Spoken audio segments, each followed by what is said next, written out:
Hello and welcome to Carlos and Lisa. I'm Lisa Remillard. And I'm Carlos Amezcua. It's nice to have you with us. You know, with this political rancor going on, with this silly season, as they call it, we're so close to the election, all kinds of mud being slung everywhere, all these crazy commercials, but not in one campaign. One campaign in Utah is changing the whole tone of the election, Lisa. I know. Take a look at this interesting ad out of Utah. I'm Chris Peterson. And I'm Spencer Cox. We are currently in the final days of campaigning against each other to be your next governor. But today we've come together with a message more important than our differences. That we will fully support the results of the presidential election. So Utah can be an example to the nation. Whether you vote by mail or in person, your vote determines the outcome. And then we commit to a peaceful transfer of power. It is the very foundation of our country. And we ask that you stand with us. Now, how about that? So they figured out a way to be in the same room and talk nice about each other. Wow, what a concept. What's this you say? They can actually speak like normal human beings without flinging mud at each other and yelling at each other and calling each other names? What is this? What is this sorcery that you're seeing? It's really something. And quite frankly, all jokes aside, it's what you always hope that a political campaign looks like, but never is. But these guys got in the same room and were very pleasant to one another. And I think it was a great idea to do it. I think it really kind of puts the voters at ease. You're either for them or against them. Let them say what they're going to say in their independent ads. But they got together and committed to not call each other names, not disparage one another, and just say, look, you know, here are your choices. We're your choices. And to do that in a campaign that's been as heated and as divisive as this one has been, to me, it's really refreshing. Well, you know, you always, I mean, I will say over the last probably, I don't know, correct me if I'm wrong, maybe last 10 years or so, political campaigns have really turned into not necessarily what's the policy of that person who's running, but their caricature, like who they are or who they appear to be in ads or in mudslinging.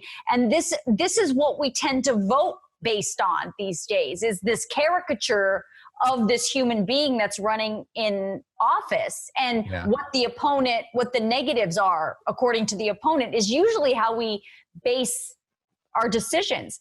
But in this, it kind of removes that whole element. And it just is like, no, now we're actually forced to listen to the policies of these people. So how about this novel concept? We vote based on policies. How about policy that? And record. Yeah. What have they accomplished? What have they done? And I think what's happened is that, you know, first of all, we've long since departed from the days of network television kind of commanding all the attention, all the eyeballs go to network television, and the consultants that create those image ads and create those messages of churches burning and children dying and old people not getting what they need, all that kind of stuff that we've been so accustomed to, all that nonsense. Now it's splintered across social media and so many different outlets that I think this was a clear cut from all of that, a clear departure that really makes, to me, a lot of sense in a really intelligent way. I would love to see that at the higher level as well, but I don't, you know, we haven't seen, I don't know, collegial campaigning since the days of Reagan and Mondale, you know, when they basically talked about policy and stuff like that. And it was a more lighthearted situation. Things today are much, much worse. But it kind of reminds me of that class that you taught on debating. Remember, you visited a class, right? A fourth grade class. Tell me the story again. Yeah, no, I visited this fourth grade class in San Diego a long time ago, years ago, and it struck me, and it struck you because you bring it up all the time as well. do. You know, because I went, and it was a fourth grade class, and they were debating. They all knew the topic, and they were debating, and the teacher had split the two sides in half, and they were debating, and each side was supposed to take a position.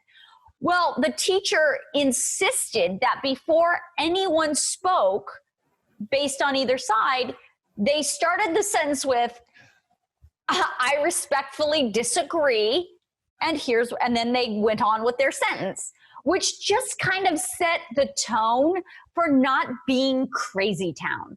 You know, like, kudos to the teacher. That's right? a great lesson to learn, right? I respectfully disagree. You know, I was doing a one of my fast facts videos a couple of weeks ago after the first presidential debate. And as I was doing the research for the fast facts, I was thinking to myself, this debate was such a disaster area. What did they look like in the 50s and 60s? Because we've had televised debates for years. Oh yeah, yeah. And I ended up, quite frankly, using a clip from George W. Bush and John Kerry. Talk about respectful. But let me just first, Cheryl, if you will, I want to thank Charlie for moderating. I want to thank Washington University for hosting us here this evening. Mr. President, it's good to be with you again this evening, sir. Everybody got their policy message. You know, they were different, obviously very different, but they were able to get their positions out, and people looked at them and watched it and actually got to hear positions as opposed to loud noises. I know. Well, I hope that, the people around the country take notice. I know people in the UK have even talked to these two candidates for governor of Utah, of course, which it's a race that probably would be invisible to most Americans.